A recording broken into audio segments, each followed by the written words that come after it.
I'm Tim Ritterboss, and I've got another sustainability story to tell. This time, we're heading all the way down the Mississippi to tell it.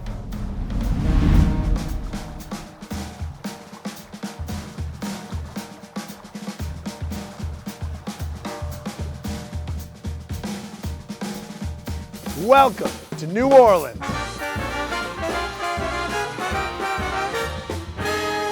This story brings together recyclers, associations, manufacturers, and contractors with the goal of setting up a system to recycle vinyl siding from 3 New Orleans area Habitat for Humanity homes. To do it well, all the stakeholders will need to collaborate to remove, capture, ship, and recycle the siding. But like any good plan, it's best when it begins over a meal. To learn more about this project and the team involved, we met at a local restaurant known for its NOLA cuisine.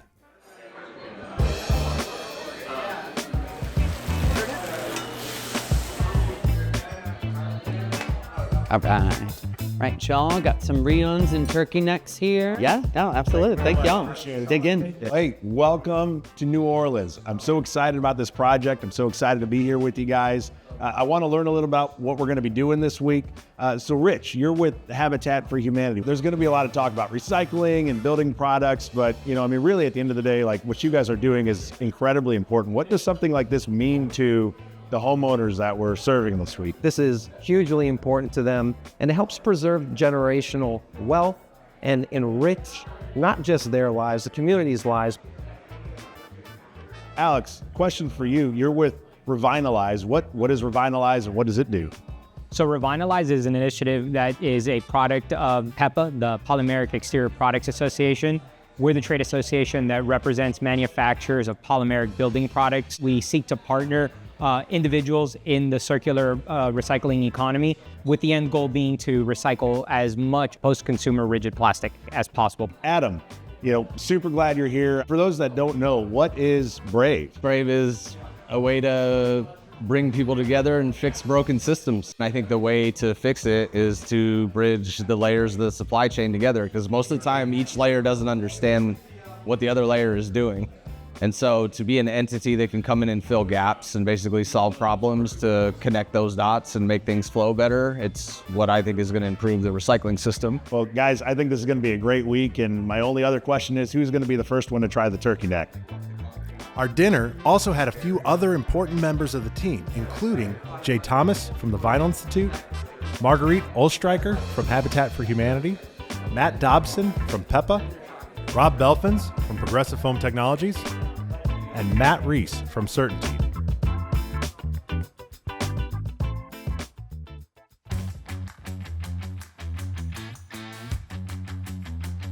So now we're on the job site and we've got these 3 homes to demo. The first thing we're going to do is take off all the vinyl siding. When we do that, we're going to save it so it can be recycled. And today, we're starting with that one. As the team from RCI and Associates demoed each of the 3 homes, a trailer was staged so any vinyl siding that came off the houses had a place to be collected. Next, the trailers of vinyl were transported to a local collection area, which in this case was the New Orleans area Habitat for Humanity headquarters. From here, the vinyl was loaded in containers provided by Brave Industries so they could be transported to the end recycler. I was able to catch back up with Matt and Alex from Revinylize to learn a little more about their organization and how they've already shown these collaborative vinyl recycling programs can work.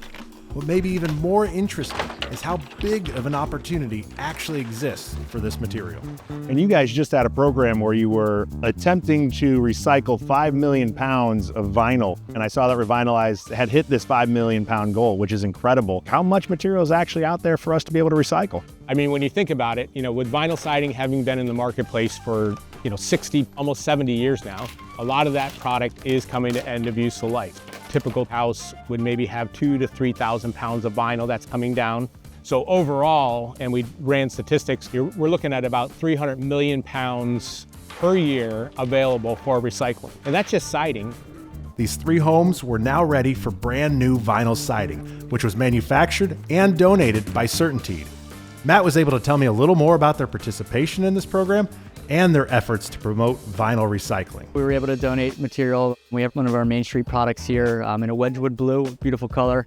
Was happy to be able to donate it to the homeowners here and get this project off the ground. Our initiative is really to drive the end users to be able to recycle our products. So what we're trying to do is drive awareness at the contractor and homeowner level to participate in some of our recycling programs. We partner with Revinylize with various distribution drop-off locations and really trying to drive awareness. What I heard over and over on this project was the need for collaboration between the different players in the value chain. Working together is the best way to build systems for recycling post-consumer material like vinyl. To do it well, recyclers, associations, material manufacturers, contractors, and local collection points all need to coordinate and communicate to capture and collect material so it can be processed and put back into something new. Oh, and those brave bins? They didn't stay at the Habitat parking lot.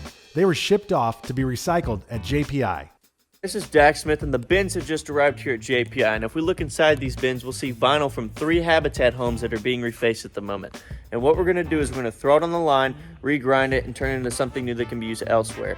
Thanks to everyone who is participating in this project. JPI is happy to be a part of it. Back on the job site, the crew was working hard to finish these houses and get them wrapped in that beautiful Wedgwood blue siding. This story would not be complete if we didn't talk to one of the homeowners. In a testament to the quality of these Habitat homes, Nyjah told me how she received the keys to her new house just a few months before Hurricane Katrina back in 2005. Now, 20 years later, she's able to share her thoughts about being part of this program. So I received the phone call maybe like a month ago, just talking about the sustainability program and asked if I wanted to be a part of it. And of course, I do, and I did. And I'm so pleased and so grateful and thankful for this opportunity to refresh my home, but also to, be a part of something greater than myself.